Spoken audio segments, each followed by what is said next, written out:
선교사로 아프리카에 파송을 받았던 리빙스턴이 선교를 아프리카 선교를 성공적으로 감당하고 있을 때에 이 기자가 그 성공적인 선교사에게 비결을 물었습니다. 그랬더니 리빙스턴이 오늘 본문 20절 말씀을 붙잡았다, 그렇게 대답을 했습니다. 내가 아프리카 선교사로서 성공적인 사명을 감당할 수 있었던 것은 마태복음 28장 20절 말씀을 믿고 붙잡았습니다. 그게 비결입니다. 오늘 20절에 보니까 예수님께서 말씀합니다. 내가 세상 끝날까지 너희와 항상 함께 있으리라. 여러분, 우리가 힘든 인생길을 가고 있습니다. 내 마음대로 내 원한대로 되지 않아서 힘들고 고통스러울 때가 참 많습니다. 그런 인생들이 살아가면서 붙잡고 살아가야 될 말씀이 오늘 본문에 나와 있습니다. 예수님의 약속이죠. 내가 세상 끝날까지 너희와 항상 함께 있으리라고 하신 이 말씀을 붙잡고 우리가 살아간다면은 힘이 되고 위로가 되고 축복이 될 줄로 믿습니다. 오늘 본문의 말씀 보면 예수님께서 우리에게 중요한 약속의 말씀, 내가 세상 끝날까지 너희와 항상 함께 있을 것이라, 이 약속의 말씀을 하기 전에 그 앞서서 하신 말씀이 있습니다. 이게 참 중요합니다. 오늘 19절인데, 자, 19절 같이 한번 읽습니다. 그러므로 너희는 가서 모든 민족을 제자로 삼아 아버지와 아들과 성령의 이름으로 세례를 베풀고, 아멘. 여러분, 우리에게 항상 세상 끝날까지 항상 함께 있을 것이라고 주님이 약속하셨는데, 그 앞서서 우리가 어떻게 해야 주님이 우리와 늘 세상 끝날까지 함께 하시느냐. 먼저 우리가 전도하라는 말씀입니다. 모든 민족으로 제자를 삼으라는 것은 전도하라는 겁니다. 전도하는 것으로 끝나지 않고 그 전도한 사람이 세례를 받도록 해라, 그 말씀이고, 그리고 또 세례 받은 것으로 끝나지 않고 세례 받고 난 다음에 또 어떻게 해야 되느냐. 오늘 본문 20절 말씀 보면 내가 너희에게 분부한 모든 것을 가르쳐 지키게 하라, 이렇게 말씀하고 있습니다.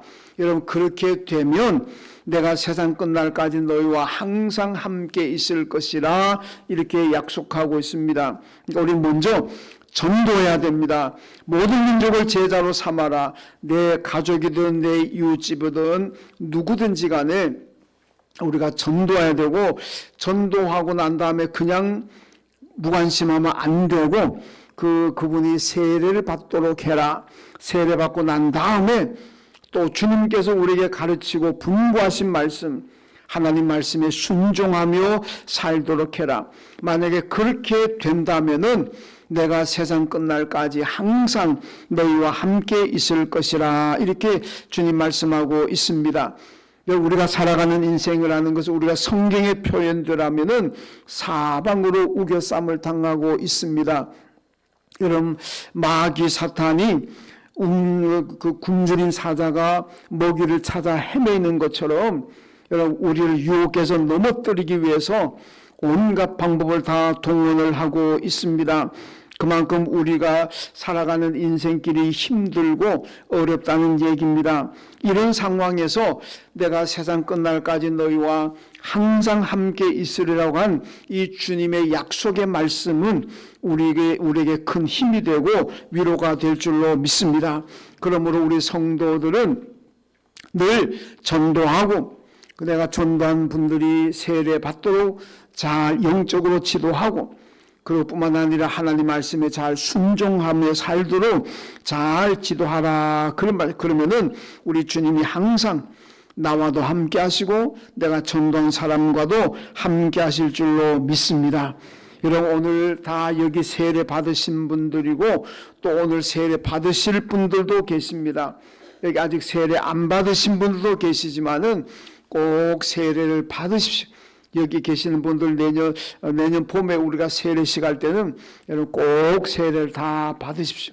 예, 세례 받아야 완전한 하나님의 교인이고 하나님의 자녀입니다. 세례 받고 그리고 하나님 말씀에 순종하고 산다면은 우리 주님께서 세상 끝날까지 항상 함께한다 그랬으니까 그런 축복을 다 받아 누리시길 주님의 이름으로 축원합니다.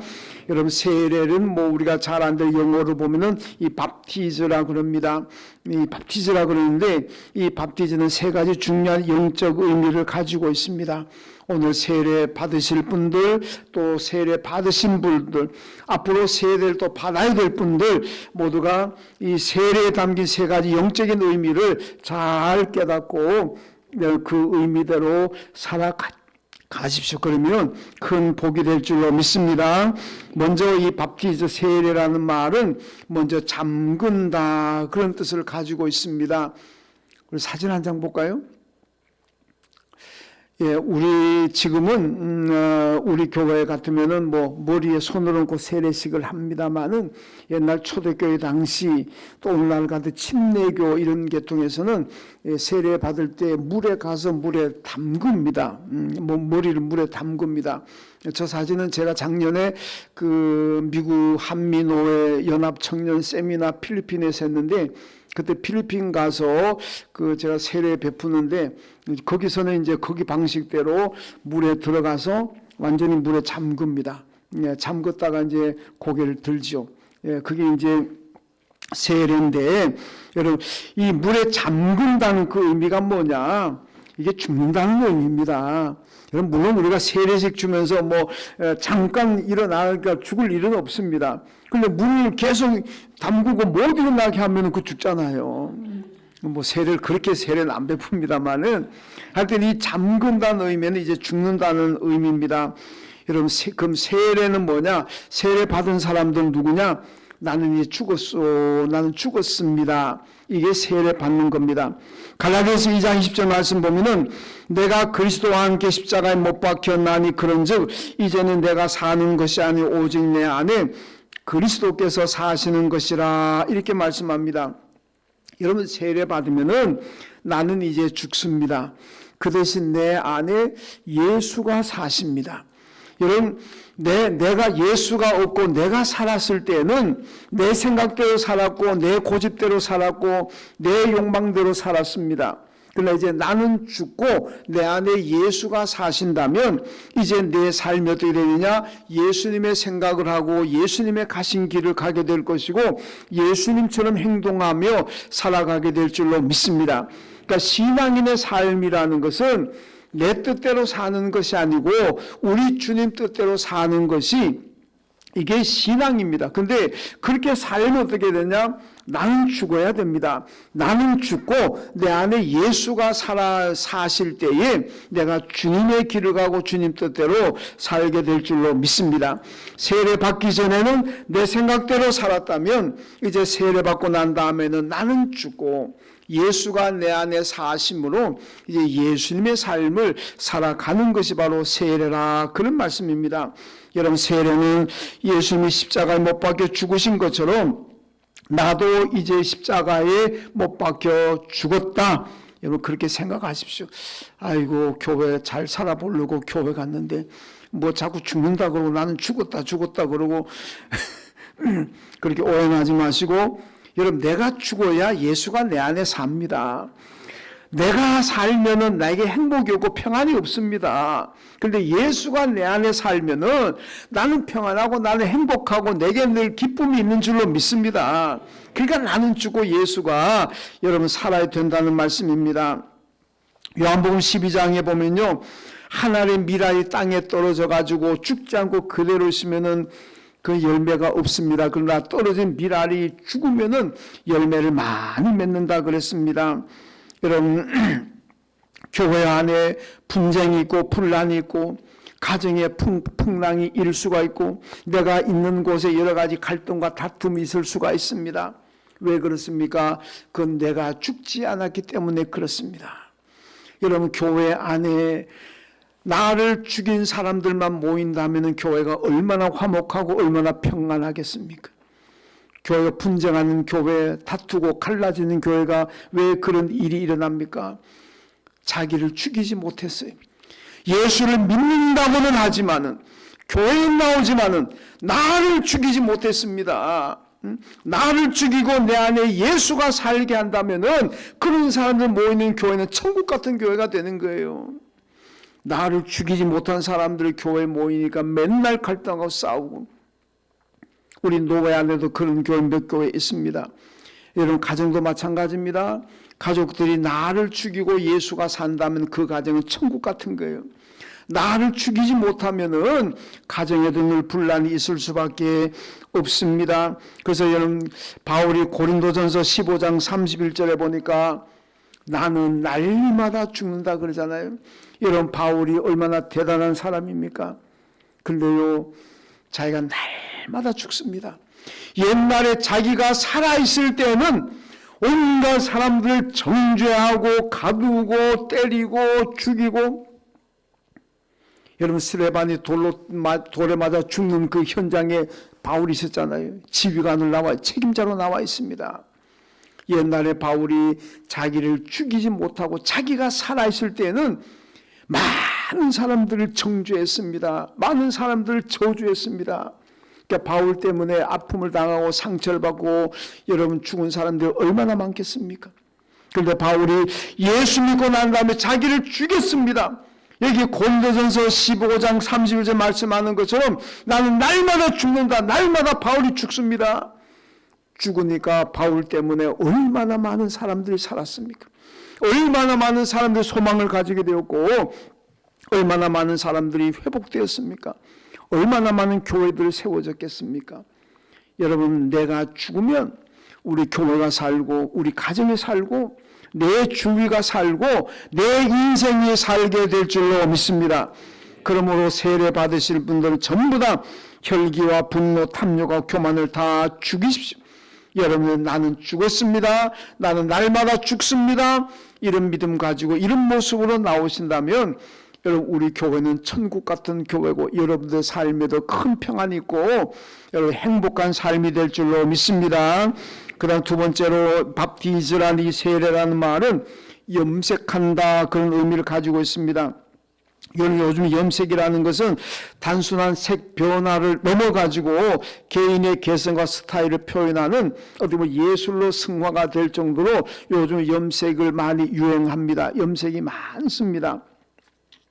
그런데 여러분, 성경이 기록될 당시의 염색, 오늘날도 뭐 저 후진국 같은데 아프리카 nel데 가면은 염색하는 그 가끔 이제 뭐 텔레비 같은데 보게 되는데, 그 빨간색으로 염색한다 그러면은 빨간 물에다가 오랫동안 담그잖아요. 옷 같은 거, 옷감 같은 거. 노란색으로 염색한다 그러면 노란 물에다가 오랫동안 담궈 둡니다. 그러면 이제 염색이 됩니다. 여러분, 이게 밥티즈가 염색하라는 의미를 가진다는 건 뭐냐? 여러분, 예수의 색깔로 바뀌라는 겁니다.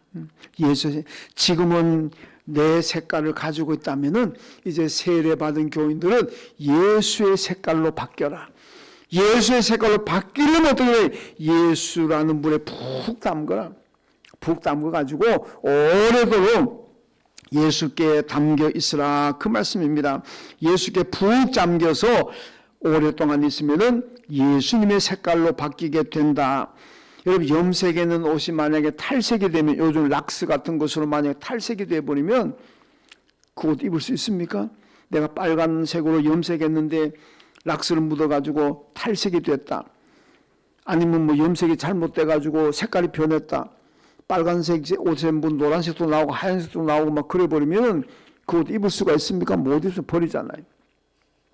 여러분, 마찬가지로 우리가 다 예수의 색깔로 염색이 돼야 되는데, 이게 탈색이 되면은 여러분 그 신앙은 이미 타락했다는 뜻입니다. 여러분, 북왕국의 역사를 보게 되면은요, 북왕국이 원래 이스라엘 백성들이 하나님을 잘 섬겨야 되는데 바알 종교와 혼합이 되었습니다. 그게 뭐냐? 탈색이 됐다는 겁니다. 하나님의 색깔로 딱 맞춰져 있었는데 바알 종교가, 바알이라는 락스가 들어오면서 여러분 색깔이 변했습니다. 그러니까 하나님께 버림받잖아요. 나라가 멸망하고 말았습니다. 이스라엘 백성들이 가나안 땅 들어갈 때 하나님께서 광야에서 이스라엘 백성들에게 명령하셨습니다. 너희가 가나안 땅 들어가면은 절대로 가나안 땅 원주민들과 같이 살지 말아라. 다 추방시켜라, 쫓아내라. 왜냐? 너희가 가나안 땅 원주민들과 같이 살게 되면 가나안의 종교를 따라갈 것이고 가나안의 타락한 문화를 따라가게 될 것이고, 그럼 너희 종교가, 너희 신앙이 탈색한다는 겁니다. 그러니까 절대로 같이 살지 말고 추방을 시켜라. 그런데 이스라엘이 안 시켰습니다. 왜? 같이 살면서 종으로 부리니까 너무 편하잖아요. 밥하라 그러면 밥 해오죠. 물 떠라 물 떠오죠. 뭐 빨래하라 그러면 빨래하죠. 얼마나 편합니까? 그러니까 안 쫓아냈어요. 하나님은 분명히 너희가 안 쫓아내고 그들과 함께 동거하게 되면은 그들이 너희의 옆구리를 찌르는 가시가 될 것이고 그들의 올무에 걸려서 너희들이 넘어질 것이다. 망한다는 거예요. 그런데 너무 편리함 때문에 쫓아내지 않다가 그들의 종교를 따라가고 그들의 문화를 따라가고, 이게 영적으로 탈색하는 겁니다. 그래서 결국 하나님께 버림받게 됩니다. 레위기 18장 3절에 보면 애굽과 가나안의 풍습을 따라가지 말라 그랬습니다. 왜? 탈색 안 되도록 하기 위한 하나님의 방편인데 그들이 거역하고 따라갔습니다. 결국 혼합신앙이 되고 말았고, 이게 신앙의 탈색입니다. 그러니까 하나님께 버림받았다.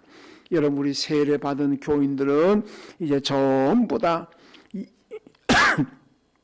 예수의 색깔로 염색이 되었습니다. 저도 예수의 색깔이 뭔지 잘 모르겠습니다. 빨간색인지 흰색인지. 예, 부활했다 그러면 흰색 같고, 예수 십자가 죽으셨다 그러면 빨간색 같고. 그래서 뭐 예수님의 색깔이 무슨 색깔입니까? 그럼 저도 대답 못 하겠습니다만, 이 영적인 의미니까 뭐 빨간색, 흰색 그게 중요한 게 아니고, 자, 하지만 영적으로 우리는 예수님의 색깔로 염색이 된 줄로 믿습니다. 세례 받으신 분들이 예수의 색깔로 염색이 됐습니다. 그런데 거기에 만약에 세속적인 것이 들어가고 다른 종교의 신앙이 들어가고 어떤 타락한 문화가 들어가고 그러면 탈색이 됩니다. 그럼 그 신앙이 병들었다는 얘기고, 그러면은 여러분 내가 항상 너희와 함께 있을 것이라는 그 주님의 축복을 받을 수가 없습니다. 여러분 신앙에 탈색되지 마시고 예수의 색깔 그대로 쭉 사시길 주님의 이름으로 축원합니다. 그 다음 세 번째는 여러분 밥티저란 이 말은 연단하다는 뜻을 가지고 있습니다.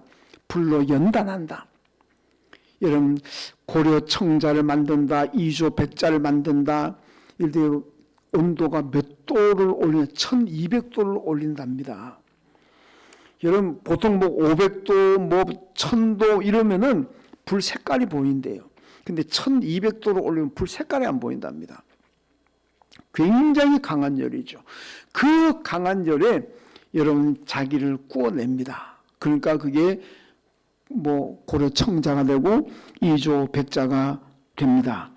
그러니까 백자가 이조 백자 고려 청자 얼마나 귀하고 얼마나 그거 아마 하나 가지고 있다면 여러분 아마 평생, 제가 뭐 값은 모르겠습니다만은 그런 거 하나 가지고 있으면 평생 우리 식구들 다 먹고 살아도 아마 남을 만큼 비싼 것 아닐까 그런 생각이 듭니다. 맞죠? 뭐 관심 없는 것 같네요. 뭐. 예. 예, 그런데 관심 안 두는 것도 괜찮습니다. 이게 뭐냐면 1200도라는 어마어마한 고온에 연단을 받으니까 그런 귀한 도자기가 백자, 청자가 나온다는 겁니다. 여러분 세례교인도 연단을 잘 받아야 됩니다. 고온 1200도 고온 얼마나 뜨겁겠습니까? 얼마나 고통스럽겠습니까? 그런 고통과 뜨거운 가운데서도 내 신앙을 연단을 받아야 된다는 겁니다. 그래야 정말로 좋은 신앙인 되는 겁니다. 여러분 욥기에서 욥이 뭐라 그럽니까? 욥이 얼마나 큰 시험을 받았고 얼마나 큰 연단을 받았습니까? 하루아침에 자기 재산 다 날아갔습니다. 하루아침에 건강하던 몸이 병들어가지고 기와장 가지고 긁고 있습니다. 하루아침에 재산은 거지가 되었습니다. 하루아침에 자기 자식들 다 죽었습니다. 얼마나 큰 고통입니까? 그런데요, 욥이 뭐라고 고백합니까? 내가 지금 하나님께 연단을 받고 있다. 이 연단이 끝나고 나면 나는 정금 같은 신앙이 되어 나올 것이다. 여러분, 엄청난 고통과 연단, 이게 끝나면 내 신앙이 정금, 순금 같은 그런 신앙이 되어 나올 거라고 그렇게 고백하고 있습니다. 여러분, 민수기 보면요, 이스라엘 백성들의 광야 40년을 연단이라 그렇게 말씀하고 있습니다. 연단을 받는 사람들은 참아야 됩니다. 어떤 고통이 오고 어떤 아픔이 있더라도 참아야 됩니다. 그걸 참으면은 연단이 끝나고 나면 큰 축복이 내게 올 줄로 믿습니다. 그런데 광야에는 이스라엘 백성들이 그 연단을 참지를 못하고 불평하고 불만하고 하나님을 원망하다가 결국 출애굽한 1세대들이 여호수아 갈렙 두 사람을 제외하고는 전부 다 광야에 다 죽었습니다. 왜 그렇습니까? 연단을 견디지 못했습니다. 여러분, 세례자들은 연단을 잘 받아야 됩니다. 잘 참아야 됩니다. 여러분, 연단의 가장 중요한 것은 참을성입니다. 여러분, 기도가 속히 응답되지 않아도 참아야 됩니다. 교회에서 교인들과 만나서 대화하다가 상처를 받아도 참아야 됩니다. 여러분, 교회 생활에 실증이 나서 교회를 떠나고 싶어도 참아야 됩니다. 여러분, 교회가 하는 일이 내 마음에 안 들어도 참아야 됩니다. 목사가 마음에 안 들어도 참아야 되고 교인들이 마음에 안 들어도 참아야 될 줄로 믿습니다. 믿습니다. 참아야 돼요. 그거 못 참고 에이 내 마음대로 때려치워라. 그러면 그 신앙은 절대로 정금 같은 신앙이 될 수가 없습니다. 욥이 가졌던 그 정금 같은 신앙이 되려면 여러분, 내게 어떤 시험이 오고 어떤 환란이 오고 어떤 고통이 오더라도 잘 참고 믿음 생활을 해야 됩니다. 그럴 때에 그 시험과 연단이 끝나면은 욥이 고백한 것처럼 내 믿음이 정금 같은 믿음, 순금 같은 신앙이 될 줄로 믿습니다. 고린도전서 3장에 보니까요, 하나님께서 마지막에 연단 불시험하십니다. 여러분, 불을 질러보는데 어떤 사람은 나무나 풀과 집으로 인생의 집을 지은 사람이 있습니다. 불 지르면 다 타버립니다. 어떤 사람은 금과 은과 보석으로 집을 짓는 사람이 있습니다. 이런 집은 불 질러도 타지 않습니다. 하나님께서 불을 질러봐서 타지 않고 그대로 있는 사람들이 결국 하나님께 축복을 받고 영생 얻게 된다고 말씀하고 있습니다.